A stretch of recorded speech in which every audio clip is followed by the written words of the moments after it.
method of revival of the people, of religious people. Because if somebody comes and for your belief you don't have to pay for anything, you only gain glory by being attached to him. All the false people would step forward faster than the gentlemen and than the noble-minded people. Because wherever there is something to be gained, it is always the false people who rush to it. Wherever there is sacrifice to be made, they tarry behind. And only very few courageous people go forward and accept that. So this is the purification system which also applies the seed. Good people of the good servants of Allah are being purified, not only purified, they are taken away from the masses and put in a different scale. This process ultimately absorbs the rest of the society through an alimentary canal system, not directly into their bloodstream, but they are first digested through that organization. And the same principle applies to the organization as well, and there is a marked difference between a religious organization, which is truly created by Allah, and other pseudo-organizations in the name of religion. In such organizations, if you join that organization, you have to offer sacrifices in every direction. You have to part with your money, with your time, with everything you hold dear, and you do not gain anything substantial from participation in that organization. But other pseudo-religious organizations are always jammed with such people who have some cause to gain, some benefits to draw from those organizations. Withdraw the sources of their money and their influence. Every time this is true. There is no single exception. All the so-called religious organizations of the present time have some support, and if you withdraw your support, they become immediately disorganized. And when you start feeding them again they get round that money, and a sort of organization is built around those financial gains. But the organization which is truly religious is built around losses, apparent losses. Losses in the material terms of money. You have everything to lose. And the more you lose, more strongly you get attached to that organization. That's a very strange phenomenon. Those who lose more are much more fundamentally attached and inseparably attached to these organizations. Those who lose less, they are weak bondage and weak ties. This is not an ordinary phenomenon. This is so distinct from the rest that even the blind should see it. So that is one reason why a messenger from Allah was a must for the revival of Islam, because this is exactly the phenomena which has been unfolding previously, every time, without fail, invariably. There is no exception in the history of religion to be quoted. So if this is so, and they believe up to the time of Hazrat Muhammad Mustafa Sallallahu Alaihi Wasallam, yes, it was so. Why should this formula be changed to a very stupid formula? According to their interpretation, what would happen? One day we will see some body physically descending from heaven, dangling in the air, and that would be our Savior. He would fight for us, he would win great battles for us, he would destroy all the infidel, and hand over the seas of glory to the Muslim world. This is the new formula according to them.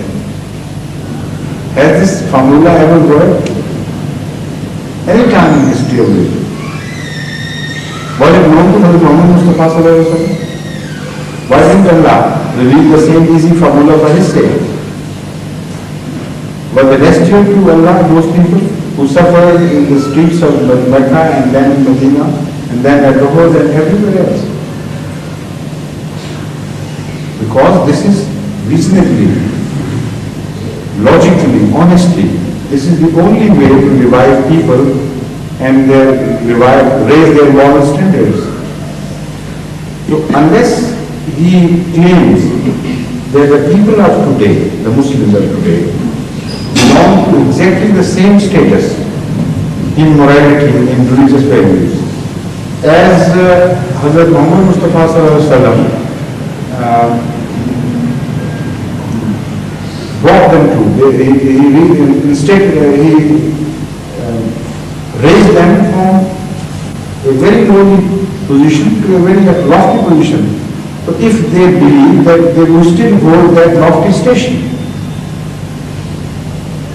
and there is no difference, then leave them alone. Let Allah decide for them, because they are not honest people.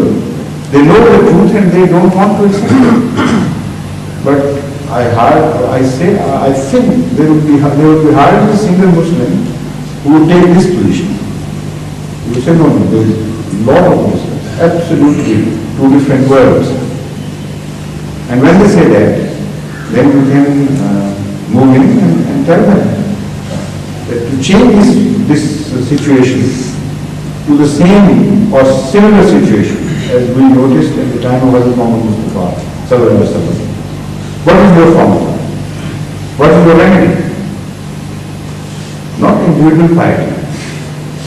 That has been a low way to the Muslim world as such. And from another angle, you can answer the same question by indicating that it is not only good practice which is important. Practice follows the beliefs. If the beliefs are distorted, then the good practices which ensue lose meaning. Fundamentally, the theory must be correct. And this is why Allah Ta'ala lays so much stress on beliefs.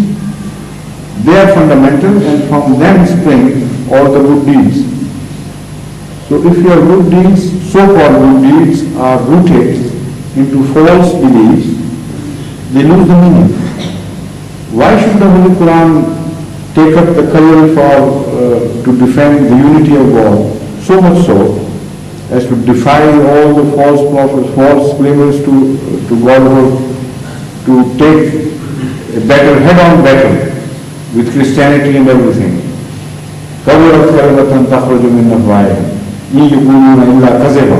They're liars. What enormity they commit when they say this. These are the words of the Holy Quran. So what is the need? The beliefs play a very important role. If the theory is incorrect, nothing will come out of it. You may go on moving in certain directions, making efforts with good intentions. But if the theory is wrong, you will not gain anything. There will be no fruition to your labors. This is why in the Western world of science, there is a full-fledged developed branch of science dealing entirely with theory. First they rectify their theories, then they prove them in field, and if the theories are correct, then they gain things. If the theories are incorrect, then all the labor they put in is lost totally. So to put in labor honestly, thinking that you are right, is apparently virtue to those people who have been discussing these things with you. They think because apparently we are good, well-intentioned people, and we think we are achieving good deeds, doing good deeds, that should be enough. But if the same deeds are done with wrong intention, with wrong beliefs, they would not create any fruit. This is what is to be made understood to them.